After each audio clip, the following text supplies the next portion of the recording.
السلام عليكم ورحمة الله وبركاته. موعد قرعة تصفيات إفريقيا المؤهلة إلى كأس العالم 2026 والقنوات الناقلة للقرعة.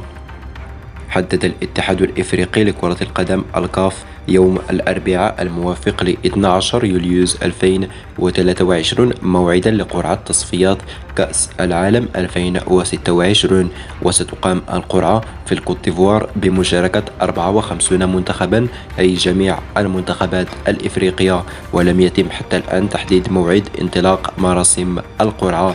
أما بالنسبة للقنوات الناقلة فمن المقرر أن تقوم قناة بي إن سبورتس القطرية بنقل الأحداث عبر القناة الإخبارية.